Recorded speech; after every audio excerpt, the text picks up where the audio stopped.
주에 이어서 우리가 10장 21절 말씀부터 우리가 보도록 하겠습니다. 10장 21절에서 어디까지 읽을까요? 우리가 31절까지 읽어보겠습니다.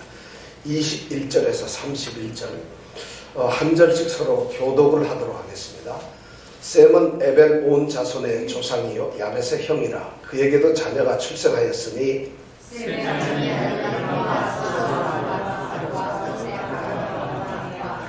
아람의 아들은 우스와 훌과 게델과 맞으며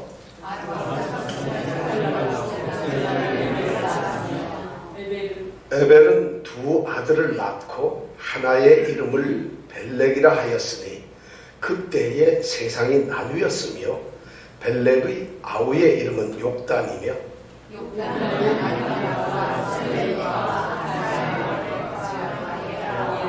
하도람과 우살과 디글라와 오빌과 하율라와 요밥을 낳았으니 이들은 다 욕단의 아들이며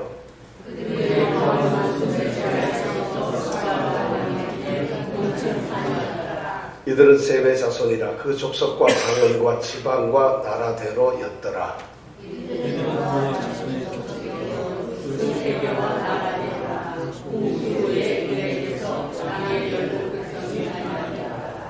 예, 26절에 보니까 이 욕단이란 사람이 자녀를 낳았는데 26절, 27절, 28절, 29절까지 다 욕단의 아들이며 이랬는데 몇 명 낳았죠?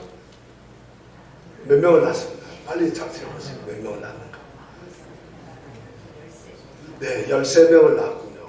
13명을 낳았는데 그거 보니까 이름이 굉장히 힘들어요. 하시도 있고 우시도 있고 오시 2명 있고 하시 이름이 아주 굉장히 어려운데 이 사람들이 전부 누군가 하면 오늘날 중동 지역 사람들이에요.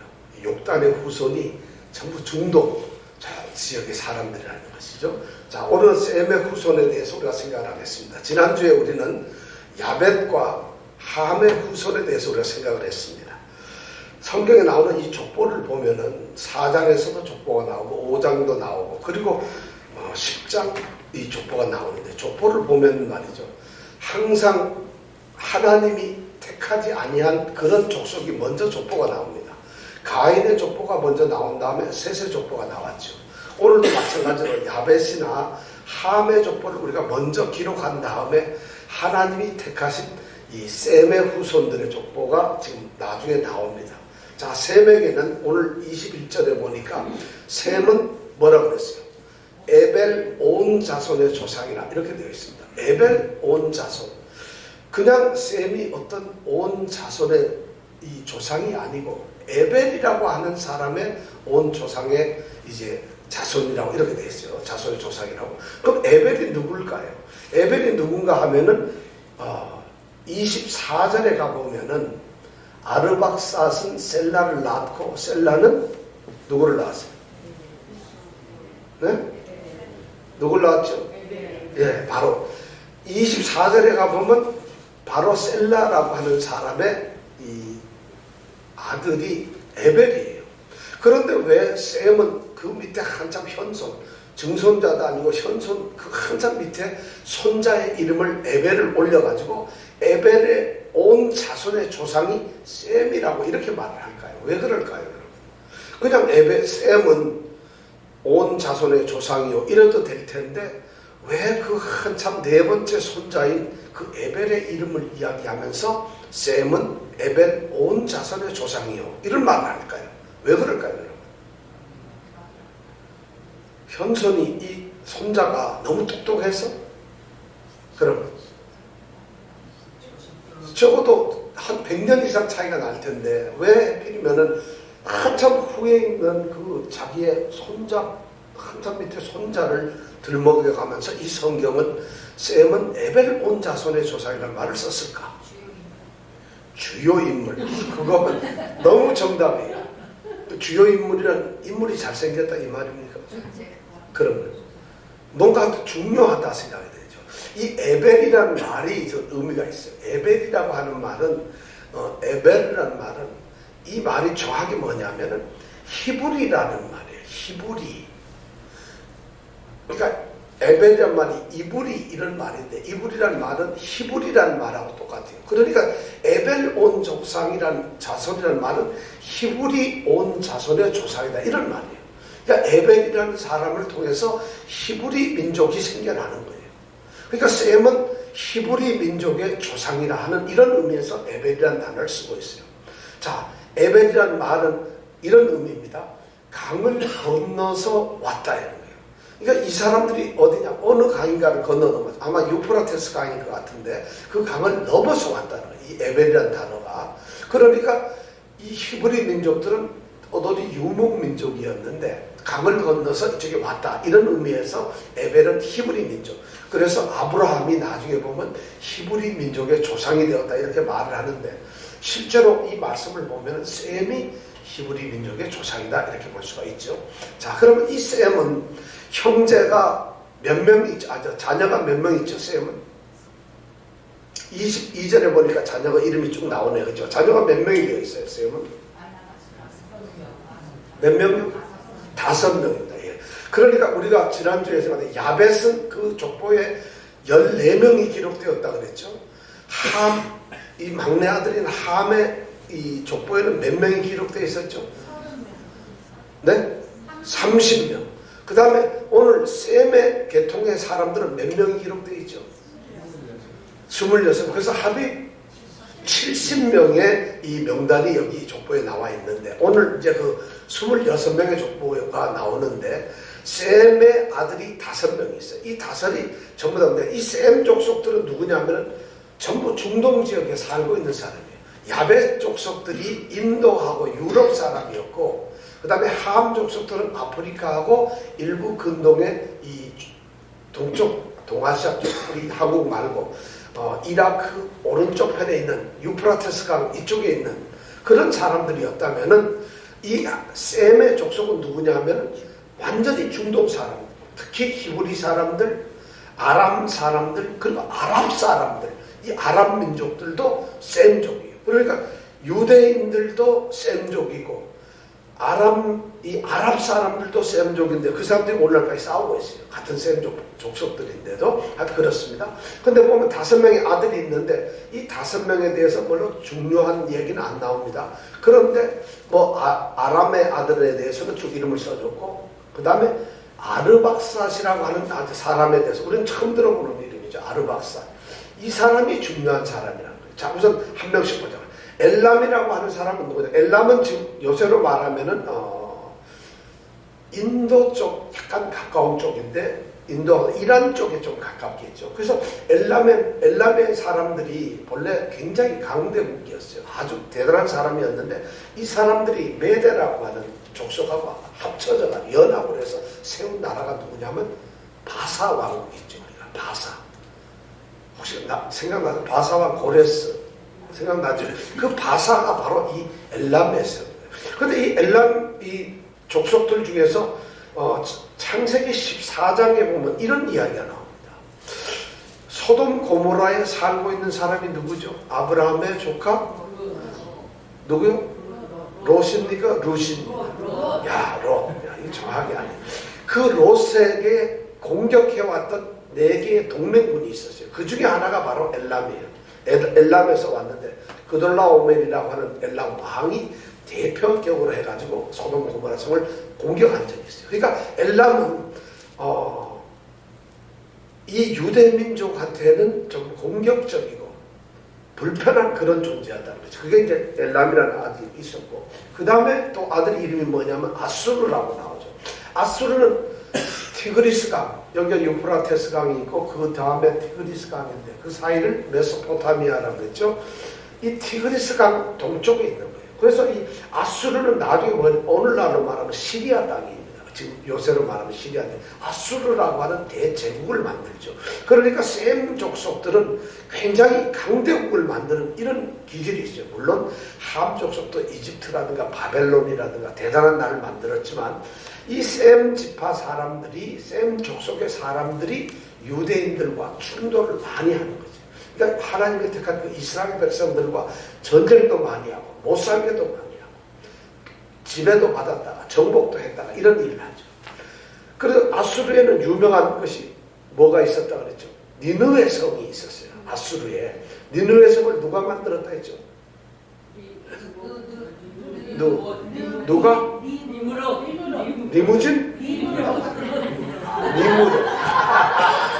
니무진이 아니고 니무롯이라고 하는 사람이 만들었어요.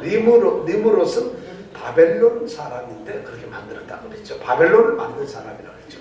자, 그 다음에 세 번째 아들이 바로 우리가 관심을 가져야 될 아르박사스라고 하는 사람. 아르박사스는 유명하지도 않고도 아니에요. 그런데 이 사람이 족보에 보면은 이름이 아주 중간에 있어요. 왜 그러냐 하면은 아르박사스의 후손이 아브라함이에요.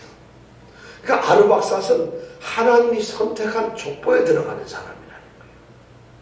그러니까 하나님, 아담, 셋 이렇게 해가지고 뭐 에녹 이런 족보로 다 해가지고 그 다음에 노아 이 후손으로 갔던 게 누구냐면 바로 이 아르박사시에요. 딴 사람도 다 흩어지는데 아르박사 밑으로 가가지고 아브라함이 나오고 이삭이 나오고 야곱이 나오고 그 다음에 뭐 다윗도 나오고 그 다음에 한참 가면 누가 나오죠? 예수님. 그 다음에 또 누가 나오죠? 우리 여러분 히브리인이세요? 하여튼 그렇게 그가 아르박사시 굉장히 대단한 사람이에요. 이 사람은 아브라함의 손조인데 아무것도 알려지지 않는데 하여튼 이 사람은 그래도 이름만큼 그래도 유명한 사람이에요. 이 사람의 아들 이름이 보니까 셀라라고 되어 있어요. 셀라. 그 다음에 손자 이름이 에벨. 우리가 말한 에벨. 아까 얘기했죠. 에벨의 온 조상의 자손의 조상이 되었다. 에벨. 그 다음에 이 에벨이란 사람이 아들을 낳았는데 두 명을 낳았다. 두 명을 낳았는데 한 명 이름이 뭐라고요? 벨렉. 벨렉이라고 했어요. 이 벨렉에 대해서는 몇 절에 나올까요? 자, 25절 말씀 한번 우리 같이 한번 읽어보겠습니다. 시작.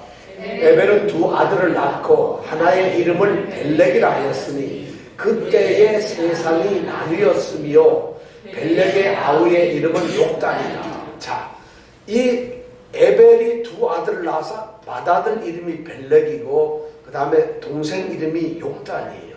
근데 욕단은 나중에 뭐가 되는 거 족보에 보니까 뭐가 되죠? 아랍 사람들이 됩니다. 중동 아랍 사람이 돼요. 이 욕단 정도. 그럼 벨렉의 후손은 누가 되겠어요? 히브리인 이스라엘이 되는 거예요. 벨렉이. 근데 벨렉은 오늘 읽은 말씀에 보니까 벨렉 족보가 누가 어떻게 됐다는 얘기가 안 나옵니다. 지금. 그 다음에 바로 26절에 보면 욕단은 하고 나와요. 벨렉이 누가 낳았다 뭐 이런 얘기 한마디도 없이 욕단 얘기만 나오고 31절에 가가지고 이들은 셈의 자손이라 이렇게 나옵니다. 그럼 벨렉 이 족속이나 그 후손이 유명하지 않거나 기록할 필요가 없었을까요? 그렇지가 않다는 것이죠. 실제로는 벨렉 자손이 더 중요해요. 욕단보다도. 그런데 왜 벨렉 자손을 안 기록하고 있을까요? 왜 그럴까요? 바로 11장 10절부터 기록되는 또 다른 셈의 족보가 있어요. 그 또 다른 셈의 족보가 나오는데 그 셈의 족보에서 11장 10절서부터 쭉 해가지고 끝에 32절까지 26절까지 나오는데 보면 그때 비로소 누가 나오느냐? 벨렉이 나옵니다. 왜냐하면 이 족보를 쓰는 데 있어서 좀 아까도 얘기했죠. 조금 선택 안 받은 사람들 반드시 먼저 쓰게 돼 있어요. 그리고 벨렉은 누가 선택받은 족속이니까 나중에 쓰는 거예요. 11장에 가가지고. 그러면서 중요한 의미가 뭐냐면 이 11장에 보면은 오늘 25절에 보니까 이름을 벨렉이라 하였으니 그때 어떻게 됐다고요? 그때 어떻게 됐다고요? 세상이 나누어졌다. 자, 벨렉 때에 세상이 나누어졌다. 남북으로 분단돼서 38선이 생겼다 이런 말인가요? 나누어졌다는 게. 그때 세상이 나누어졌다는 것이에요. 그러니까 이 나누어졌다는 말의 의미가 우리로서 굉장히 중요한데 땅이 갈라졌는지 아니면 말이 달라졌는지 민족으로서 모두 흩어져 살게 되었는지 우리가 그걸 모르겠는데 하여튼 이 벨렉 시대에서 벨렉 때에 오니까 나라가 나뉘었다는 것이죠. 바로 이 벨렉 때가 어느 때냐면 바벨탑의 이야기가 나오는 데예요. 바벨탑 사건이 언제 있었느냐? 바로 이 벨렉 시대에 있었다는 것이에요. 그런데 벨렉의 이야기를 쭉 쓰고 바벨탑을 11장에 가서 비로소 씁니다. 왜 그러냐면 이 성경 말씀은 말이죠. 역사책이 아니기 때문에 시간 순서대로 쓰는 것이 아닙니다. 역사책은 시간이 흘러간 대로 누가 누구 하면 쭉 이렇게 시간대로 가는 건데 이 성경책은 그런 성경 말씀은 시간대로 쓸 필요가 없어요. 무엇 때문에? 사실 역사책이 아니기 때문에 그래요. 그래서 하나님의 뜻하신 의미로서 필요한 데마다 이 역사가 달라져요. 그래서 어떤 건 뒤에 있는 이야기가 앞에 올 수도 있고 앞에 있는 게 뒤로 갈 수도 있어요. 바로 그러한 의도 때문에 먼저 욕단이라고 하는 사람이 그걸 쓰고 그 다음에 11장에 가서 비로소 벨렉이라는 사람 때 나라가 갈라지는 이 바벨탑 이야기를 쓴단 말이에요. 그리고 11장 9절까지 그 바벨탑 이야기를 쓰고 10절서부터 드디어 이제 벨렉의 후손에 대한 이야기를 쓴다는 것이에요. 그러니까 벨렉 때 그때 나라가 나눠졌다는 것이에요. 자, 여기서 나눠졌다는 얘기는 흩어졌다는 의미가 아니고 어떤 특별한 목적에 의해서 이게 분리가 됐다는 거죠. 바로 바벨탑 사건은 하나님이 흩어놓으신 거예요. 하나님이 나눠놓으셨다는 것이죠. 자, 그래가지고 이 바벨탑 사건이었는데 그러면 바벨탑 사건에서 벨렉이 바벨탑을 쌓았는가? 그건 아닙니다. 바로 벨렉하고 같은 시대에 살았던 사람이 있는데 그 사람이 우리가 아는 니므롯이에요. 바벨론을 세운 이 니므롯이 바로 바벨론에서 어쩌면 바벨탑을 쌓은 사람이 바로 니므롯이었을 거라는 생각을 우리는 갖습니다. 그러니까 벨렉은 그때 그러니까 벨렉은 어쩌면은 니므롯이 바벨탑을 쌓을 때 같이 있었을 거예요. 왜냐하면 같은 다 형제들이니까. 그러다가 흩어졌을 걸로 우리가 생각이 됩니다. 하여튼 욕단이 둘째 아들로서 이제 13명의 아들 낳고 우리 아랍 자손의 선조가 되죠. 그 다음에 룻이라는 아들이 나오는데 이 룻은 지금 리디아 쪽의 사람이니까 그것도 아들이고 그 다음에 마지막 나오는 게 누가 나오냐면 아들이 마지막 아들 이름이 뭐라 했죠? 다섯 번째가 아람이라고 하는 아들 나요. 이 아람이라고 하는 아들이 났는데 이 사람들은 오늘날 말하면 이라크 땅에 있는 사람들, 이라크 땅에 있는 사람. 그러니까 팔레스타인 이스라엘 땅에 약간 북쪽에 있는 사람들이에요. 이 사람들이 이제 아람 족속인데 아람 족속들은 굉장히 또 훌륭한 유명한 사람들이에요. 예수님께서도 아람 말을 하셨어요. 이 아람이라는 사람이 아람 족속들이 그만큼 아주 힘도 많이 있고 이 이스라엘 유다 나라하고는 굉장히 관련이 많았죠. 그 당시 유대 이스라엘 예수님 시절에 공통으로 사용되는 말이 히브리 말보다도 오히려 아람 말이 더 쓰였어요. 정도로 아람 족속들이 굉장히 힘을 가졌어요. 근데 이 아람이라고 하는 사람은 4명의 아들을 가지고 있어요. 4명이 누구누구죠? 예, 우스, 훌, 23절에 보면 게덴, 마스 이렇게 세 명. 요 중에서 우리가 알 수 있는 것은 우스라고 하는 사람. 우스라고 하는 아들이 있는데 우스는 지금으로 말하면은 아마 아라비아 사막 쪽에 있는 그런 성이 아닐까 싶은데 우스 하면 여러분 생각나는 게 아무도 없죠. 우스 읍스가 아니고 우싸 우싸 우차차 우스는 말이죠. 욥기 1장 1절에 보면 욥이 태어난 곳이 바로 우스예요. 여러분 욥기 1장을 하는 거죠. 그리고 동방의 의인 이 욥이 태어난 곳이 바로 우스라는 데예요. 그러면 욥은 어느 족속이죠? 예? 어느 족속에 소속된 사람이에요? 바로 아람 족속이에요. 욥이.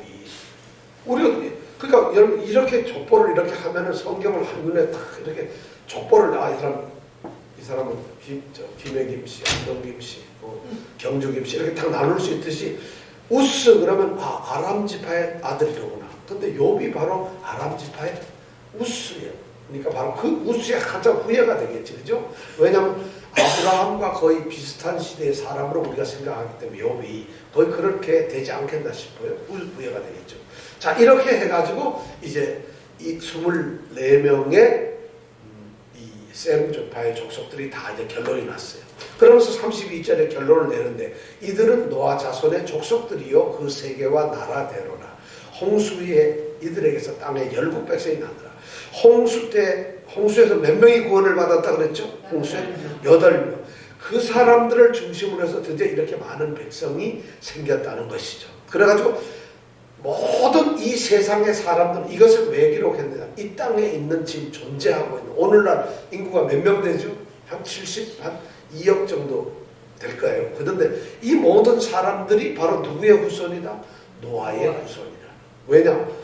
홍수 때문에 다 죽고 노아가 제일 오래 살았습니다. 그죠? 노아의 후손. 그럼 우리는 전부 다 노아하고 따지면 촌수로 따지면 비슷해요. 전부 다. 그죠? 그러니까 노아의 후손들이라는 것이죠. 자, 그렇다면 여기 족보에 뭔데 한국 사람은 어디 족보일까? 이게 궁금하죠. 한국. 인도는 아까 얘기한 대로 야벳 족속이라고 그랬어요. 중국 사람들은 함 족속 사람들이라고 얘기해서 신지파가 아니겠나 이렇게 많이 얘기를 하는데, 자, 우리 한국 사람들은 어느 족속에 속할까요? 자, 야벳 인도 유럽 쪽의 사람일까? 함 아프리카 또는 이 중국이나 이런 동양권 사람일까? 아니면 우리는 셈 족속의 이런 사람일까? 어떨까요? 야, 우리는 어떡한지 셈 족속에 한번 들어가 보고 싶어가지고 길을 써요. 왜냐하면 셈 족속에 들어간 데서 뭐 나은 것도 없어요. 중동 사람들이 뭐 나은 게 있나요? 그런데도 우리는 왜냐하면 셈 족속에 들어야지 아브라함하고 뭔가 좀 연결도 될 것 같고, 야, 그래서 성경학자들이 연구하다가 이 바로 욕단, 벨렉의 아우인 이 욕단의 후손이 바로 한국 사람이다. 그렇게 얘기하는데 내가 보기엔 그것도 엉터리예요. 그 다음에 거기에서는 도저히, 왜냐하면 그때는 하나님께서 온 세상의 지파 이름을 다, 족속의 이름을 다 쓴 게 아니에요. 여기는 70명에 대해서만 썼잖아요. 왜냐?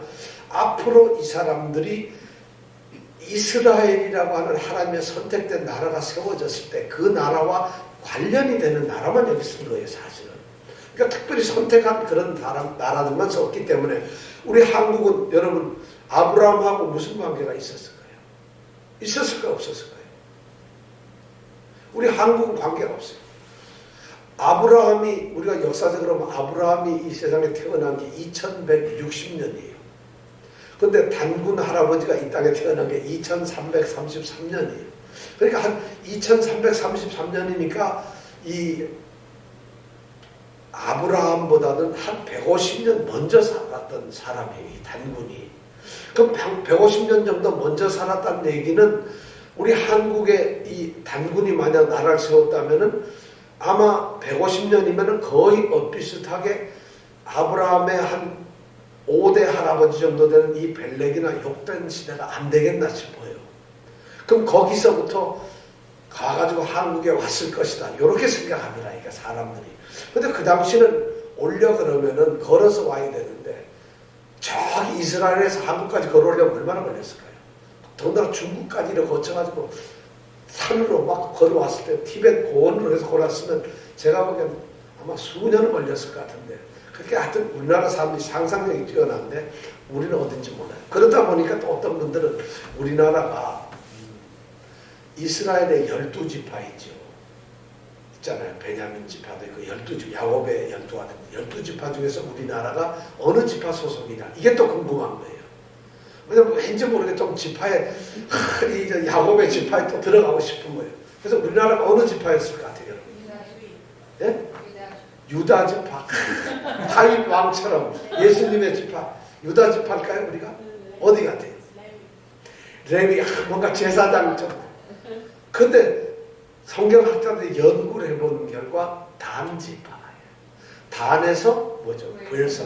이 단이라는 지파가 제일 꼭대기에 있는 데인데, 본래는 단은 유다 바로 옆에 있었어요. 유다 지파가 예루살렘 유다 요 옆에 있었어요. 근데 이 사람들은 지 지파를, 그 땅을 제대로 지키지 못하고 그걸 버리고는 유랑을 올라가서 제일 꼭대기에 가서 엉뚱하게 단 지파를 자기네들이 만들고 있어요. 그러니까 또 사람들이 상상을 해가지고 이 사람들이 여기 가가지고 거기서 또 못 살던 사람이 이민을 해가지고 한국에 왔다. 이렇게 또 상상을 하는 분도 있는데, 이건 너무 성경을, 특히 이제 이단 쪽으로 가면 그런 얘기를 많이 해요. 왜냐면 어딘지 모르고 우리가 선택된 택한 민족이라는 거, 이걸 좀 강조하고 싶어가지고.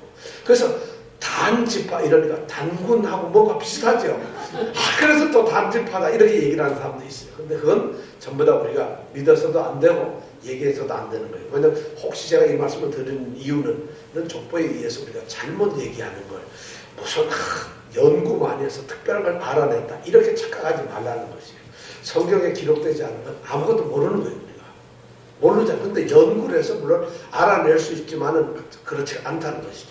자, 이렇게 해가지고 노아의 12지파의 이야기가 나오고 드디어 11장에 들어가면서 바벨탑의 이야기가 나옵니다. 자, 바벨탑의 사건은 누구 때에 있었던 일이다?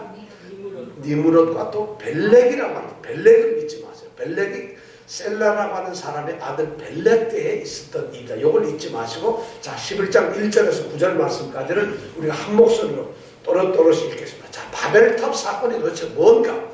왜 바벨탑 그러는데 성경에서 어느 것 못지않게 중요한 사건이 바벨탑 사건인데 이걸 여러분 오늘 읽으면서 머릿속에 확실히 심어두시길 바랍니다. 같이 한번 읽겠습니다. 온 땅의 구음이 하나이요 언어가 하나이었더라. 이에 그들이 동방으로 옮기다가 시날 형제를 만나 거기 거하고 서로 말하되 연고히 굽자하고 이에 벽돌로 돌을 대신하며 역청으로 진흙을 대신하고 또 말하되 자 성과 대를 쌓아 대 꼭대기를 하늘에 닿게 하고 우리 이름을 내고 온 지면에 흩어짐을 면하자 하였더니 여호와께서 인생들의 쌓는 성과 대를 보시려고 강림하셨더라. 여호와께서 가라사대 이 무리가 한 족속이 언어도 하나이므로 이같이 시작하였으니 이후로는 그 경영하는 일을 금지할 수 없으리로다. 자, 우리가 내려가서 거기서 그들의 언어를 혼잡게 하여 그들로 서로 알아듣지 못하게 하자 하시고 여호와께서 거기서 그들을 온 지면에 흩으신 거로 그들이 성 쌓기를 그쳤더라. 그러므로 그 이름을 바벨이라 하니 여호와께서 거기서 온 땅의 언어를 혼잡게 하셨습니다. 여호와께서 거기서 그들을 온 지면에 흩으셨다. 예, 소리가 어떻게 갑자기 줄어들어요. 처음에는 온 땅 할 때는 온 소리가 나더니 끝에 가니까 온이 없어져 버렸어요. 자, 여기에 보니까 이제 바벨탑의 이야기에 대해서 우리가 읽었는데 여기에 제일 많이 나오는 말이 뭐예요? 자, 이런 얘기를 하잖아요. 그죠? 자, 3절에도 뭐 서로 말하되 자, 4절에 보면 또 말하되 자, 사람들이 자 하고 얘기를 해요. 뭔지. 그때 7절에 가니까 누가 또 자 이랬어요. 누가 그랬을 거예요? 하나님도 자잖아요. 그러니까 뭔가 지금 굉장히 중요한 얘기들이 지금 있다는 얘기예요. 자, 바벨탑 사건에 대해서 우리가 한번 알아보자. 이 바벨탑 사건의 핵심적인 내용은 이겁니다. 인간들이 무슨 일을 하고 있는데 하나님께서 사람들이 하고 있는 그 일 가운데로 개입을 하셨다는 것이. 근데 개입을 해서 하나님이 드디어 간섭을 하고 내려오셨는데 내려오셔서 무슨 일을 하셨는가 하면 그 사람들이 하고 있는 이 말이 하나인데 그 말을 서로 다르게 했다는 거예요. 이 사람은 영어를 말하게 하고 이 사람은 인도 말을, 이 사람은 한국말을 다 똑같은 말을 하고 있는 걸 갖다 갑자기 말을 다 흩어버렸다는 것이. 그렇게 하셔가지고 하나님께서 무슨 일을 하셨나? 말이 안 통하게 되니까 어떻게 되는 거예요? 다 흩어져 버리고 말한다. 그래서 하나님이 모여서 함께 살려고 하는 사람들을 흩어버리셨다 하는 것이 바로 이 바벨탑의 이야기입니다. 그러니까 바벨탑에서 우리가 일반적으로 알 수 있는 세상의 언어가 이 말들이 바벨탑 사건 때문에 달라졌구나. 그 옛날에는 다 한 말이었는데 바벨탑 사건으로 인해서 언어가 달라졌구나 하는 걸 알 수 있었고요. 자, 바벨탑 사건이 언제 있었느냐? 벨렉 시대에 있었다. 니므롯과 동시대에 있었다는 것이죠.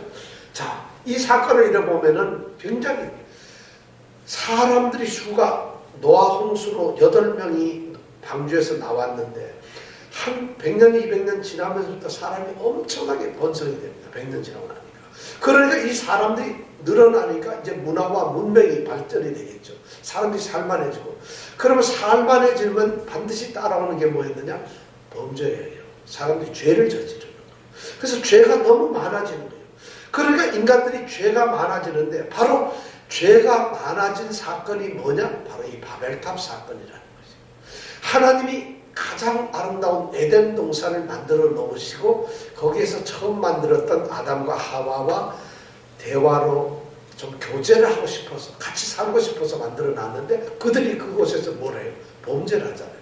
바로 이 에덴 동산의 창조 뒤에 바로 범죄를 하듯이 노아 홍수의 심판으로 하나님이 노아를 구원해 주셨더니만 그 후손들이 바로 범죄를 하더라는 거죠. 근데 그 에덴 동산 이후에 사람들이 한 범죄는 뭐냐면 하나님처럼 같아져서 눈이 밝아져서 모든 걸 다 볼 수 있다고 하는 하나님처럼 교만하게 하나님처럼 돼야지 하는 이런 잘못을 저질러가지고 벌을 받았는데 지금 바벨탑의 사건은 그런 죄와는 전혀 다른 오히려 더 나쁜 거예요. 이들이 저지른 죄를 세 가지를 굳이 얘기한다면 뭐냐면 이 사람들이 첫 번째 4절에 보면 그 말씀이 나와요. 4절에 보면 또 말하되 자 성과 대를 쌓아서 대 꼭대기를 어디에? 하늘에 닿게 하자. 하늘이라고 하는 것은 일반적으로 뭐냐면 하나님이 머무시고 하나님이 계시는 그런 영역을 우리는 하늘이라는 말로 표현해요. 그럼 하나님은 어디 계시죠? 실제 하늘이 어딘가요? 공중에 하나님은 더 계시는가? 여러분 하늘에 계신다는데 하나님 하늘에 계시면 하늘이라는 게 뭐예요? 붙잡을 수 있는 뭐 나무가 있는가 줄이 있는가 아무것도 없는데 그럼 하나님은 하늘에 어떻게 계실까요? 근데 우리는 하나님이 계시는 곳을 하늘이라고 우리가 표현을 하는 것이에요. 하나님은 실제로는 온 땅에 다 계신데 하늘에 계신다는 얘기는 하나님이 높은 곳에 계신다. 우리가 닿을 수 없는 하나님은 아주 높은 곳에 계시는 이런 분이라는 의미를 갖는 거예요. 실제로 하늘에는 그냥 공간, 그럼 하늘 꼭대기 막 올라가다가 하나님 천국이 있을까요? 집이 있을까? 그런 생각 안 해보셨어요? 그러니까 하늘은 이스라엘 백성들과 이 성경에서 말하는 하늘은 하나님의 거하시는 곳을 그 영역을 하늘이라는 말로 표현을 하고 있는 거예요. 실제로. 그런데 사람들이 바로 그 하나님이 계시는 영역인 하늘을 닿고 싶어가지고 성과 대를 성이란 도시를 말하는 거고 대는 높은 탑을 쌓습니다. 탑을 쌓아가지고 어디까지 올라갔겠어요? 하늘까지 올라갔겠어요? 안 올라갔겠어요? 얼마까지 올라갔을 것 같아요? 나중에 한번 생각해보자. 그런 일을 했다. 이것이 뭐냐면 첫 번째 인간들이 잘못한 게 뭐냐면 하나님의 영역을 침범을 하는 거예요. 우리 사람은 하나님께서 우리를 창조하셨으니까 피조물로서 하나님이 만드신 그 본분에 맞게 살아야 되는데 건방지게 하나님과 똑같아지고 하나님의 영역에 들어갑니다. 우리가 뭔가를 할 수 있다고 하나님의 영역, 하나님의 권세에 대해서 도전을 하는 것이에요. 이것이 바로 첫 번째 죄였다는 거죠. 두 번째는 무슨 죄였냐면 그 다음에 4장 4절 그 다음에 보면 하늘에 닿게 하여 그 다음에 뭐라고 했어요? 우리 이름을 내고 이 사람들이 뭘 했던 거죠? 그렇게 함으로써 뭘 내고 싶은가? 자기들을 높여보고 싶었어요. 자기 이름을 높여. 우리 인간들이 대단하다. 우리가 보통이 넘는다.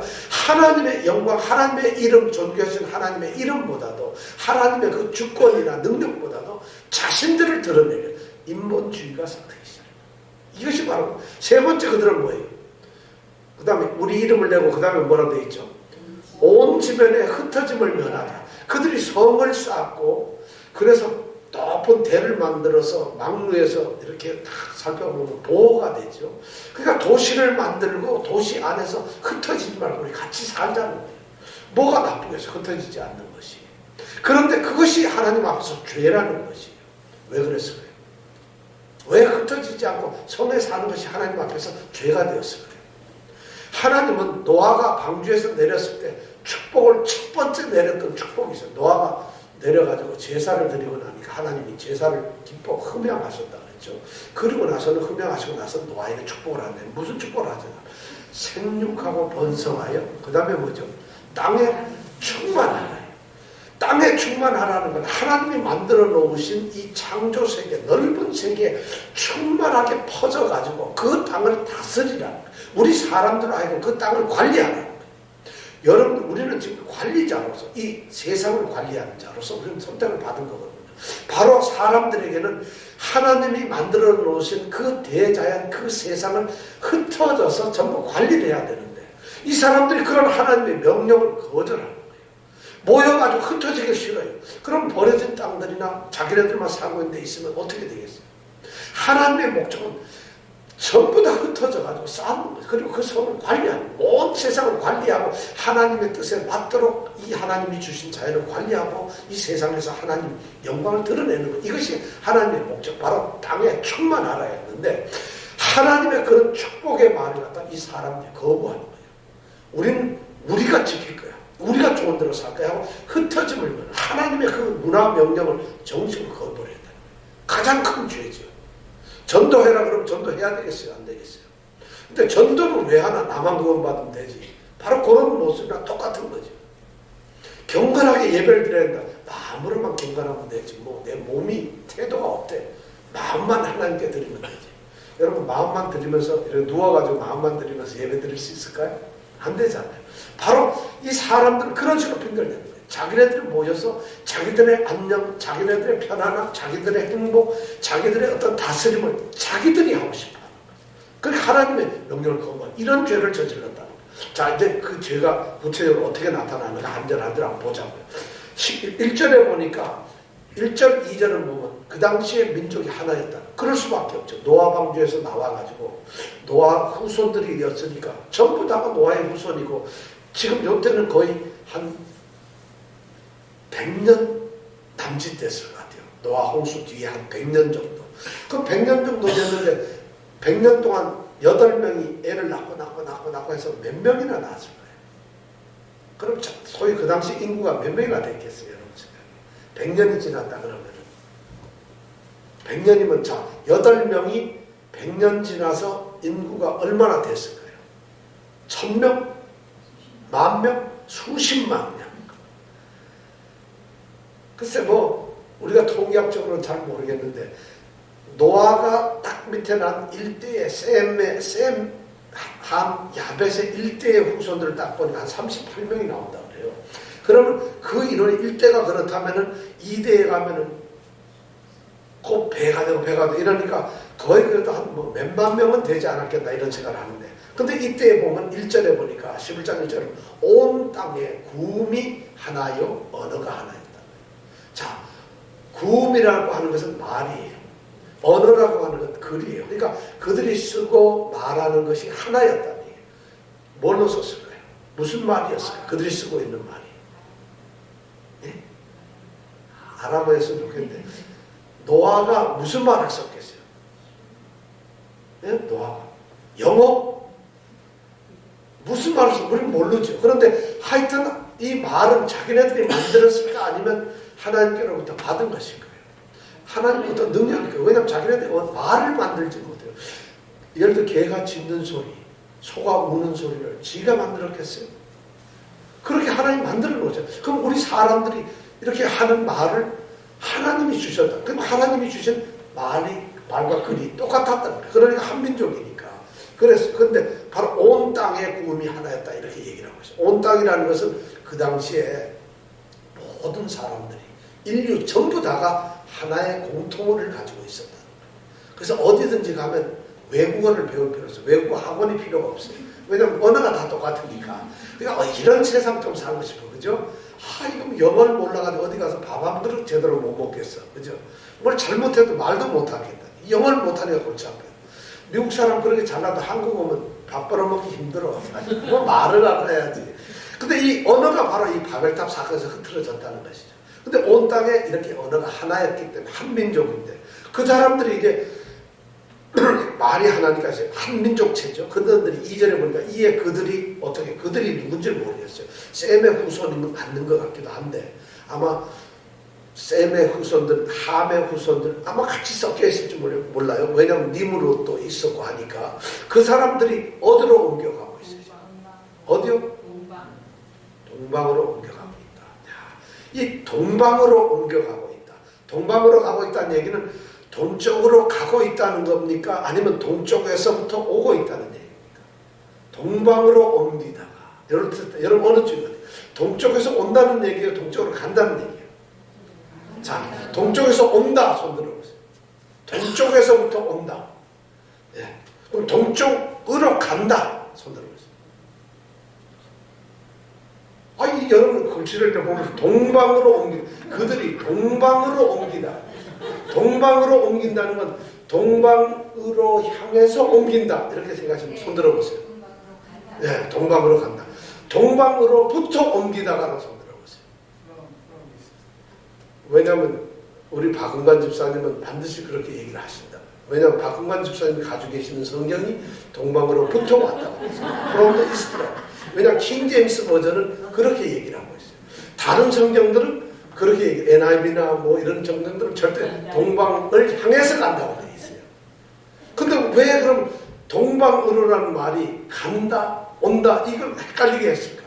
히브리 말 자체가 그래요. 이게 어디서부터 왔다는 말, 또 갔다는 미케뎀이라고 하는 말인데 어디서부터 왔는 것, 어디로 가는 것, 이것이 똑같은 단어로 쓰여 있어요. 그러니까 헷갈리는 거야.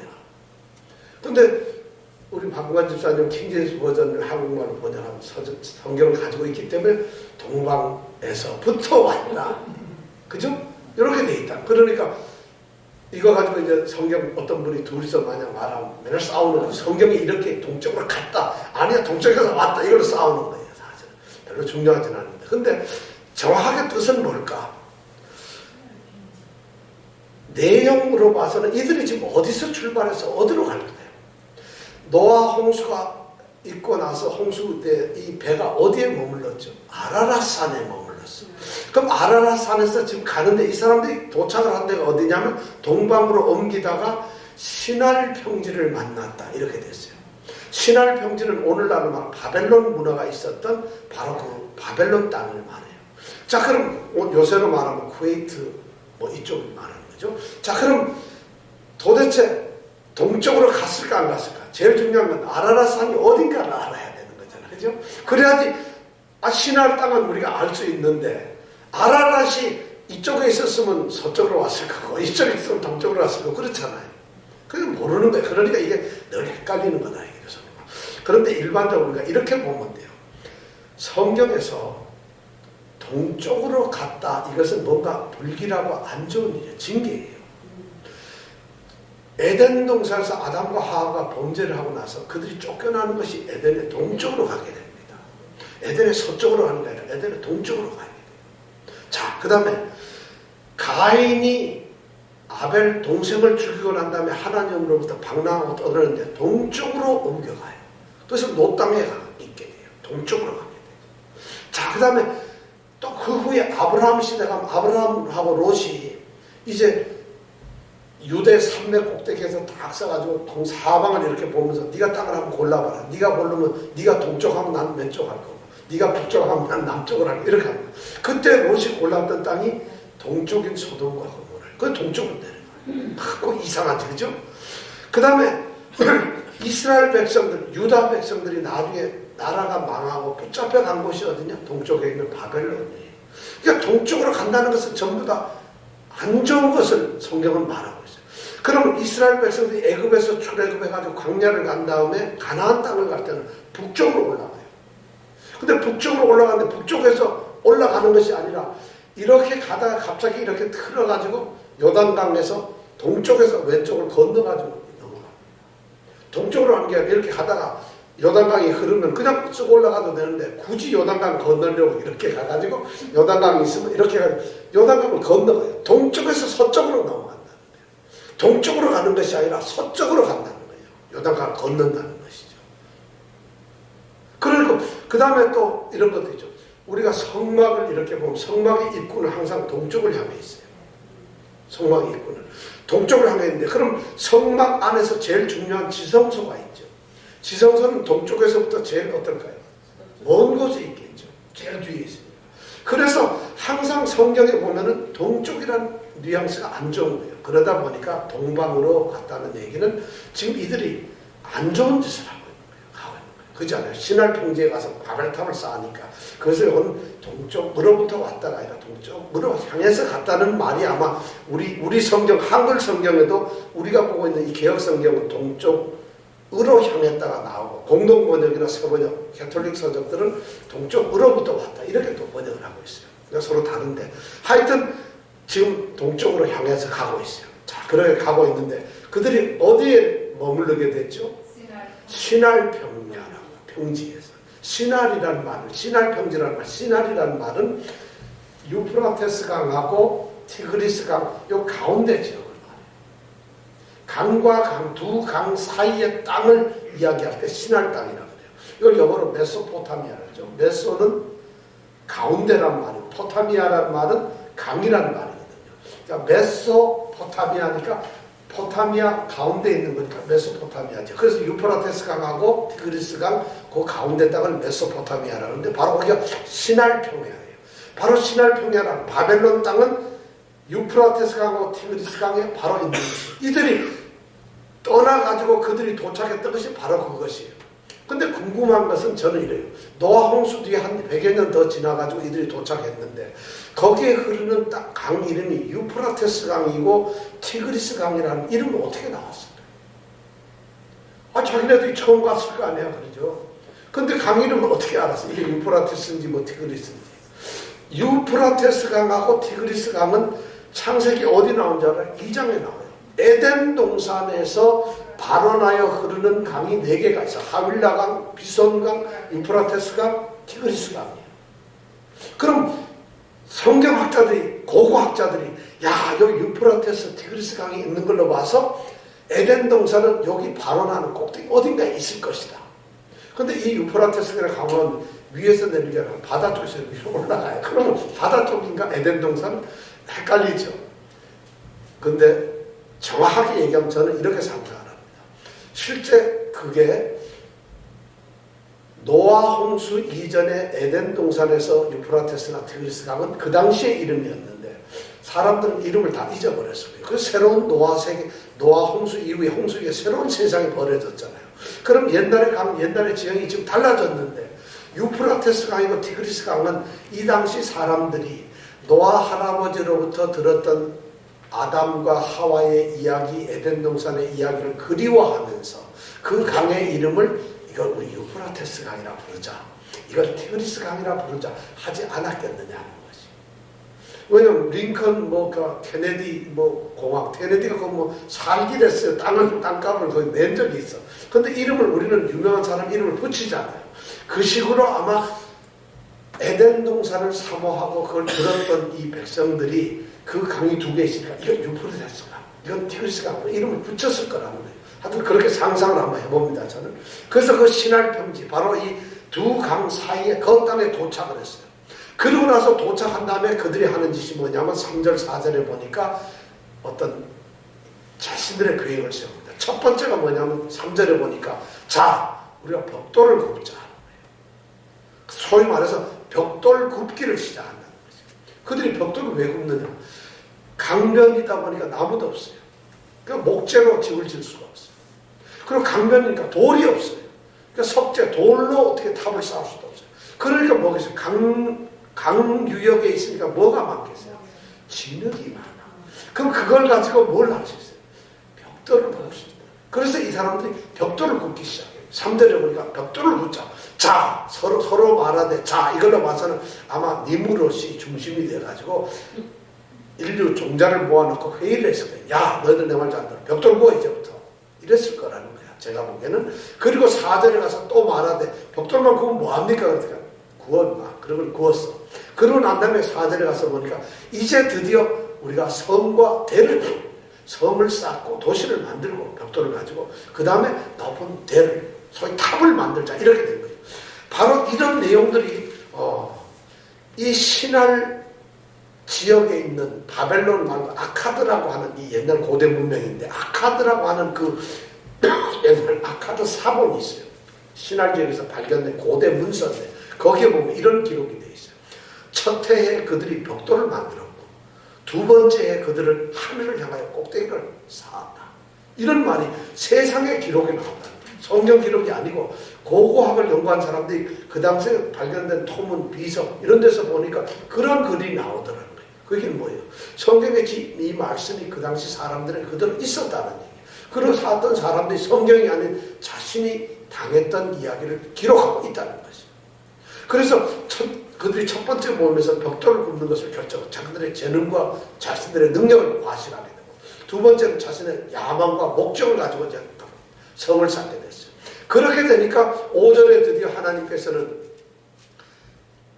절대 가만히 안 계시죠. 하나님. 5절에 뭐라고 되어 있죠? 시작. 여호와께서 유색교에 사는 성과 괴를 보시려고 강림하셨다. 예, 하나님이 그거 모르셨을까요? 여기 보면 지금 하나님이 강림을 하세요. 왜 강림을 하세요? 인간들이 쌓고 있는 그 성하고 그 성대를 보시기 위해서 어떻게 쌓는가를 보시기 위해서 궁금해서 오신 걸까요? 자, 하나님이 내려오세요. 인간들은 하나님한테로 올라가려고 막 대를 쌓는데 하나님은 올라올 필요 없어 내가 내려갈게 하고 내려오셨다는 거예요. 자, 하나님은 진짜 내려오셨을까요? 네? 하나님은 진짜 내려오셔. 아니 성경에 지금 강림하고 내려왔다는데 그럴까요? 하나님이 대를 보시려고 강림하셨더니 하나님이 진짜 구름 타고 내려오셨을까요? 하얀 도복 입고. 우리가 이런 데에서 또 이단들은 봐라 성경에 보면 하나님이 내려오셨잖냐. 오늘도 내가 기도할 때 하나님이 하얀 옷 입고 빠빠라빠빠 하고 내려오시더라. 그런 헛소리에 속지 말라는 거예요.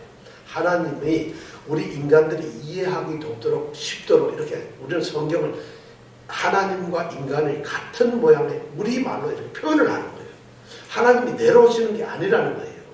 그러니까 이런 말을 읽고 나서 그렇게 진짜 하나님은 내려오셨구나 이렇게 생각하면 안 된다는 거예요. 우리가 하나님 임하시옵소서 하면 여러분 하나님이 여러분한테 임하면 어떻게 되겠어요? 그러나 하나님은 임하신다는 거죠. 임한다는 말이 무슨 말인지 알겠죠? 바로 이런 거예요. 그래서 하나님이 강림하셨어요. 그럼 하나님은 지금까지 기껏 쌓을 동안에는 딴 데 보고 계셔서 전혀 모르다가 갑자기 이거 뭔가 성이 올라오니까 오신 걸까요? 그런 거 아니에요. 아니면 하나님은 그냥 어떻게까지 하는가 한번 두고 보자 하고 가만히 계셨을 거예요. 왜냐하면 6절에 보면 하나님이 뭔가 한 말씀을 하세요. 자, 보려고 이제 대를 보려고 오셨어요. 보시려고 강림하셨는데 6절에 보면 뭐라고 되어 있어요? 자, 한번 읽어볼까요? 시작. 이 무리가 한 족속이요 언어도 하나이므로 이같이 시작하였으니 이후로는 그 경영하는 일을 금지할 수 없어요. 이거 가만 놔두면 이제 대책도 없이 막을 수가 없다 이 얘기예요.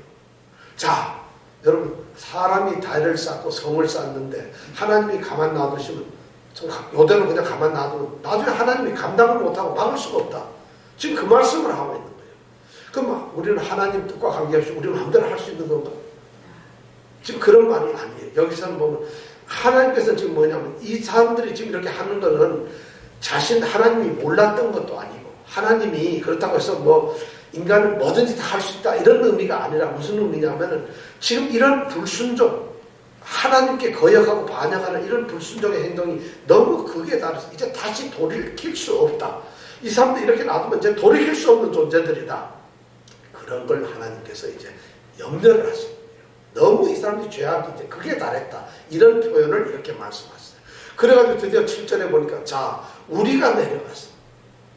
하나님은 지금 회의를 하시는 것 같아요. 자, 우리가 내려가자. 여기 우리에는 누가 들어가 있어요? 네? 삼일체 하나님. 예, 그렇죠. 하나님은 복수예요. 하나님은 우리가 한 분의 하나님이지만 한 분의 하나님에게는 세 분의 위격이 있다고 그랬죠. 성부, 성자, 성령입니다. 그러니까 우리라는 표현을 써요. 하나님은 내가 이렇게 말씀도 하시지만 우리라는 말씀도 쓰신다는 거예요. 어쩌면 천사도 한 두서너 명 데리고 가셨을지 모르겠어. 하여튼 데려가서 어떻게 하자? 거기서 그들의 언어를 하나님께서 이 성을 못 쌓게 하고 싶은데 전에 같으면 하나님은 이걸 간단해요. 이거 뭐 간단하잖아요. 못할 게 뭐 그냥 홍수 한번 탁 내려버리든가 아니면 이 사람 다 죽게 만들면 끝나는 건데 이번에는 하나님이 홍수를 내릴 수가 없어요. 왜 그랬을까요? 약속을 했거든. 내가 무지개를 보여주고 내가 너희들을 물러오는데 자, 죽일 수도 없어. 내가 세상에서 너희들 절대 멸망치 않겠다고 약속을 하셨거든. 자, 그럼 죽이지도 못하고 홍수도 내리고 벌도 못 내려. 그러니까 하나님이 지혜가 여기서 어떻게 그들의 말을 갖다 바꿔버리는 거예요. 왜냐하면 이 사람이 한 가지 말을 하니까 의사소통이 돼요. 벽돌 쌓으면서 벽돌 굽고 야 벽돌 날려라 뭐 이거 여기 쌓아라 저기 해라 뭐 해라 오늘 쉬자 뭐 얘기를 막 할 거 아니에요. 근데 그거 말이 갑자기 달라져서 예를 들어 이병택 집사님이 좀 쉽시다 그러는데 저쪽 사람은 갑자기 소련말로 하는 거야. 뭐라고? 그러니까 서로가 말이 통하겠어 안 통하겠어. 그러니까 갑자기 삿대질이 나오고 핏대가 막 세워지는 거예요. 벽돌 가져오라는데 저놈 점심을 먹고 있다. 그러다 왜 밥 먹냐 했더니 집에 가버려. 서로가 의사소통이 안 되는 거죠. 그런데 각자가 전부 말이 소통이 안 되는 게 아니고 가족이나 민족 단위 이렇게 말이 통한단 말이에요. 그러니까 걔네가 통하는 사람이 있어. 말이 통해야지 하는데 통하는 사람이 있어요. 그 사람들끼리는 대화가 되니까 그렇게 흩어지는 거예요. 요때 그런 일이 바벨탑 사건에서 있었다는 거예요. 그렇게 하나님께서 그래가지고 그들을 말을 혼담스럽게 다 바꿔버렸어요. 그랬더니만 7절을 보니까 알아듣지 못하게 했기 때문에 8절에 여호와께서 거기서 그들을 온 주변에 흩어버리셨다. 왜냐하면 더 이상 알 수가 없어요. 말이 안 통하니까 작업을 할 수가 없어요. 이정근 집사님이 우리 스페니시 분을 데리고 같이 일하는데 말이 통해야 일을 시키죠. 그러니까 차라리 혼자 하고 말지 그 사람 어떻게 시켜요? Y여정 가요한테 대화를 들고 오면 되겠어요? 예를 들면 안 되잖아요. 바로 이런 일이 현상이 벌어졌던 거죠. 그래서 하나님이 언어의 혼잡을 통해서 그들을 흩어버리셨다. 그래가지고 구절에 보니까 그러므로 그 이름을 뭐라고 했다고요? 바벨이라고 했다. 이 바벨이라는 말의 뜻이 뭐냐면 바로 혼동이라는 거예요. 혼잡이라는 거예요. 그럼 이 바벨이 어디냐? 바로 바벨론이라는 거예요. 그러니까 바벨론은 혼잡이라고 하는 그런 말이죠. 자, 그럼 이 바벨 탑이 지금 어느 땅에 있는 것이죠? 신할 땅에 있는 거죠. 신할 땅은 결국 바벨론이고, 그럼 바벨론의 문화를 만든 사람이 누구냐? 니무롯이 바벨론을 만드는데 바로 바벨론을 세웠다는 것이 바로 여기 말한 바벨탑이라고 우리는 생각을 합니다. 딱 명시적으로 그렇게 안 쓰여 있지만 하나님의 징계를 받았던 건 니무롯밖에 없다. 그럼 니무롯은 누구의 후손이죠? 자, 야벳, 함, 셈, 이 셋 중에 누구의 후손이죠? 함 중에서 구스의 아들이에요. 그러니까 이 함 족속이 왕이 되어서 그런 일을 하게 되었다는 것이죠. 자, 그래서 이 바벨론이라는 저는 혼잡해서 거기서 다 흩어버렸다는데, 실제로 고고학에서 보면은 이 지구라트라고 하는 말 들어보셨어요? 지구라트라고 해서 그 당시에 이 바벨론 사람들이 세웠던 이 신전 같은 게 있어요. 이 신전이 어떻게 되냐면 이렇게 나선형으로 드라이버 도는 식으로 이렇게 올라가가지고 꼭대기에 신전이 있어요. 근데 그 신전 꼭대기에 이제 신전을 만들고 그런 탑을 만들었어요. 근데 이게 높이가 뭐 보통 한 50m 정도 돼요. 50m면 거의 10층 건물입니다.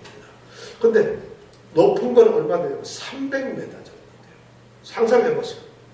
그렇게 엄청난 이 지구라트라는 것이 수없이 그 바벨론 지역에 많아요. 그게 아마 대가 아니었겠느냐 보고 있는데, 거기다가 제일 꼭대기에 신전을 만들어 놓고 계단이 이렇게 빙빙 돌아가면서 올라갔다 꼭대기에 신전이 있고, 그 신전의 색깔을 무슨 색으로 칠했을까요? 한번 상상을 해보세요. 그 지구라트에 보면 전부 신전의 색을 칠했는데 색깔이 똑같아요. 무슨 색을 칠했을까요? 맞습니다. 왜냐면 하늘에 가깝다 해가지고 하늘색을 딱 칠해놨어요. 그렇게 해가지고 이 지구라트라는 지금 실제로 유적이 여러분 이 바벨론 땅에 가면 있습니다. 현재도 있어요. 우리 한번 성지순례 한번 가서 한번 볼까요? 그래서 바로 지구라트라는 게 있는데 바로 그거예요. 그런데 그 지구라트의 그 인근에서 발견된 이 흙에 글을 써놓은 토판이 지금부터 한 3, 4천 년 전에 그 토판이 발견됐는데 이렇게 기록이 되어 있어요. 이 높은 탑을 세우는 것은 신들을 거슬리게 했다. 그래서 밤에 신들은 사람들이 세우던 것을 무너뜨리고 방해하였다. 그들은 사람들을 흩어놓았으며 말을 이상하게 만들었다. 이런 기록이 뭐에 있다고요? 그 사람들이 써놓은 이 토판의 기록, 그 작업을 하면 쓴 그게 그런 일이 나온다. 성경 얘기가 아니에요. 이런 얘기가 역사적 서적으로 고고하게 나온다는 것이에요. 그러니까 성경의 말씀이 틀린 말씀이 아니라 실제로 이 바벨탑 사건이 있었다는 거죠. 자, 바벨탑이라고 하는 이곳은 말이죠, 인간들이 어떻게 보면 하나님을 향한 반역의 자리예요. 반역하는 장소였어요. 바벨이라는 것을 만들어서 하나님한테 대들고 거역하고 하나님보다 높아지려고 하고 자기들을 내세우려고 하고 하나님의 명령을 거역하는, 거부하는 그런 것이 바로 이 바벨이었던 거죠. 그 대신 이 바벨론의 문화를 또 하나 보면은 바벨론이 말이죠, 엄청난 이 만신전, 신이라는 신은 전부 있어요. 이방의 모든 신들이 출발이 다 바벨론에서 나왔어요. 지금 애굽에서 섬기던 그 많은 신들, 로마에서 섬기던 그 신들, 헬라 시대에 섬기던 신들, 인도, 메데 이 제국 인도에서 섬기는 그 많은 신들, 세상의 모든 신들의 기원이 어디냐? 바로 이 바벨론이에요. 이 바벨론을 세운 사람이 누구예요? 니무롯인데, 니무롯 자신도 나중에 뭐가 신이 돼요. 바벨론의 유명한 신 중에 하나가 마르둑이라고 하는 신이 있어요. 마르둑, 니무롯, 마르둑 비슷하잖아요. 니무롯 자신이 마르둑이라고 하는 신이 돼요, 바벨론에. 그래서 마르둑 신을 섬기는 이런 일들이 핑계로 완전히 그러니까 세상의 우상 숭배나 이방 신이 전부 거기에 나왔어요. 그래서 하나님은 그 사람들이 그런 인간의 못된 짓을 하고 있고 범죄하는 걸 그들을 갖다가 하나님께서 징계를 하셨는데, 그들을 제일 두려워했던 게 뭐냐면 그들을 흩어지는 거죠. 모여가지고 자기들이 안전함을 지키려고 했는데, 하나님께서는 그들이 가장 약하고 위험하고 두려워하고 떨려했던 그 흩어짐, 그걸 안 흩어지려는 걸 하나님은 흩어버리셨다. 말을, 언어를 그렇게 해가지고. 그러니까 바벨론이라는 사건, 이 바벨탑 사건이 바로 그런 것이었는데 여기서 하나님이 내리시는 이 징계를 가만히 보면은 말을 흩어놓으시면 그걸로 끝이에요. 아무것도 안 하세요. 지금까지 우리가 하나님이 인간이 죄를 범하거나 범죄하면 심판을 반드시 하셨는데 심판을 하실 때는 하나님께서는 징계도 하시지만 반드시 하나님은 은혜를 어떻게 베푸셨다는 것이에요. 근데 이번 이 바벨탑의 심판에서는 전혀 하나님은 은혜를 베풀지를 않아요. 심판만 하신다는 거예요. 여기에는 어떤 증표나 약속이나 또는 뭐 구원의 어떤 사인이나 무슨 아니면 어떤 소망, 어떻게 피할 수 있는 방법, 그런 걸 하나도 안 주시는 거예요. 자, 인간이 최초로 잘못을 저질러서 벌거벗음을 깨달았고 죄를 깨달았을 때 하나님 그들에게 가죽옷을 입히셨단 말이에요. 그렇잖아요. 가인이 죄를 저질러서 추방을 할 때 사람들이 죽이면 어떡합니까 했더니 그에게 증표, 인표를 만들어주셨어요. 그렇잖아요. 그죠? 홍수 심판 때문에 사람을 완전히 멸하고는 하나님은 다시는 심판 물로 안 하겠다 하시면서 약속의 무지개를 주셨어요. 반드시 소망이나 이런 이 방주까지 만들어주시면서 피할 방법이나 약속을 주셨는데 이번 이 심판 11장 우리가 1절에서 9절을 보면 하나님의 심판에는 아무런 약속이 없어요. 소망도 없고 아무것도 없어요. 왜 그럴까요? 여기서? 하나님이 이런 그냥 말을 혼잡시켜서 흩어놨다니까 아무것도 안 한 거죠. 여기에서 중요한 얘기가 있는 거예요. 바로 이 흩어짐을 통해서 하나님께서는 지금 침묵을 하고 계세요. 아무 말도 안 하시는 거예요. 그러나 이 흩어짐을 통해 그들은 흩어지기 싫어했지만 하나님은 흩으심을 통해서 드디어 하나님의 일을 하시는 거예요. 역사에 하나님 이 구속사에게 중요한 전환점을 만들고 계세요. 이제 그런 일이 시작될 거예요. 혼란, 혼잡스러움, 그래가지고 흩어지는 이런 세상에서 하나님은 이제 또 다른 흩어짐을 예비하시는 거예요. 그게 뭐냐면 가나안 땅으로 부르시는 거예요. 아브라함의 후손을 드디어 하나님께서 예비라고 했어요. 그래서 우리가 9절까지 읽었는데 10절 보면 드디어 10절에 가보면 뭐냐면 셈의 후예는 이러하니라 하고 다시 셈의 후예가 나옵니다. 그러면서 이 셈의 후예가 누구냐? 아까 말한 벨렉의 후손들로서 아브라함의 이야기가 나오기 시작합니다. 바로 이 11장은 12장서부터 시작되는 아브라함의 사건, 바로 우리 믿음의 조상이고 하나님이 어떤 한 사람을 특별히 선택하죠. 11장까지는 하나님 어떤 사람도 어떤 민족도 선택하지 않고 잘 섬기는 사람을 사랑했지만 12장에 가서는 드디어 아브라함이라고 하는 한 사람을 선택하죠. 그리고 그 한 사람을 한 민족으로 만들어요. 이 사람들이 이 신할 평지에 있었던 많은 사람들이 바벨탑을 쌓으면서 했던 말이고 우리가 흩어짐을 면하자. 우리가 우리 이름을 높이자. 우리가 우리 성을 쌓아서 하늘에 닿게 하자. 이러면서 그들이 했을 때 하나님은 그걸 다 흩어버리셨어요. 그 대신 아브라함을 부르시면서 뭐라고 그래요? 내 이름을 창대케 하겠다. 오히려 이 사람들의 이름을 높이려 때 그건 무너뜨리면서 하나님은 새로운 아브라함을 통해서 내 이름을 창대케 하겠다. 그렇잖아요. 그 다음에 이들이 막 똘똘똘 뭉쳤을 때 그걸 다 흩어버렸던 하나님은 오히려 아브라함을 통해서 내가 너로 큰 민족을 이루게 하겠다. 이런 약속을 합니다. 거꾸로. 또 그 다음에 어떤 일을 하느냐? 하나님께서 이들이 모여가지고 자기들 영원한 안정과 번영을 취할 줄 알았지만 오히려 가나안으로 흩어지는 이 아브라함 집안을 통해서 너는 복의 근원이 될 것이라. 오히려 축복을 하신다. 이런 역사를 하나님은 지금 예비하고 계시는 거예요. 바로 이 11장에 있는 9절까지의 말씀은 바로 그런 역사를 이루시려고 하는 하나님의 뜻이 바로 여기에 나타난다는 것이죠. 그래서 보담셈의 후손 이야기가 잠깐 거치고 나서 우리가 기다리던 이제 아브라함의 이야기가 나온다. 그래서 창세기는 1장서부터 11장까지가 하나의 형성, 소위 고대의 역사 이전에 하나님이 온 인류를 향한 하나님의 이야기가 나온다면 12장서부터는 하나님이 선택한 구속의 역사가 이제 시작되기 시작한다는 거예요. 실제적으로. 그래서 에베소서 1장 7절에서부터 10절에는 1장 7절 10절 이렇게 우리가 그리스도 안에서 그의 은혜의 풍성함을 따라 그의 피로 말미암아 구속과 죄사함을 받았으니 이는 그가 모든 지혜와 총명으로 우리에게 넘치게 하사 그 다음에 9절에 보면 굉장히 중요한 말을 그 뜻의 비밀을 우리에게 알리셨으니 곧 그 기쁘심을 따라 그리스도 안에서 때가 참 경륜을 위하여 예정하신 것이다. 경륜이란 말은 계획이 하나님의 어떤 계획을 말하는 건데 하나님께서 때가 이제 꽉 차 있는 어떤 계획을 예정을 하셨다는 거죠. 그게 뭐냐 하면 10절에 유명한 말씀. 하늘에 있는 것이나 땅에 있는 것이 다 그리스도 안에서 통일되게 하려 하시오. 다 흩었던 그 역사가 아브라함의 후손인 그리스도를 통해서 이제 그들은 흩어진 역사가 이제 하늘에 있는 것이나 땅에 있는 것이 다 그리스도 안에서 통일을 시킨다는 거예요. 다 예수 안으로 뭉치게 한다는 거예요. 왜 그러냐? 그들은 언어가 달라져서 흩어졌지만 주님은 말씀이십니다. 그들 혼잡되고 혼동된 그런 말이 아니라 주님은 바로 말씀 자체인데 그 말씀이 하나로 통일을 시킨다는 거죠. 이 말은 사람들이 썼던 말은 혼잡되고 혼동돼서 흩어지게 만들었지만 주님이 이 말씀이라고 하는 것은 바로 생명의 말씀이고 영생의 말씀이에요. 그 말씀 주님 안에서 온 민족이 통일되게 하는 구속의 역사를 이미 바벨탑에서부터 우리에게 보여주고 계십니다. 그러니까 우리는 이 바벨탑의 사건을 보면서 하나님께서 드디어 창세기 3장 15절에 말씀하셨던 여자의 후손을 드디어 예비하시는구나 하는 것을 우리가 알게 된다는 것입니다. 자, 우리가 이 말씀을 생각하면서 다음 주에는 10절부터 셈의 후손 나머지를 보면서 드디어 우리 고대하던 아브라함의 이야기를 우리가 함께 또 생각을 해보겠습니다. 자, 함께 기도하겠습니다.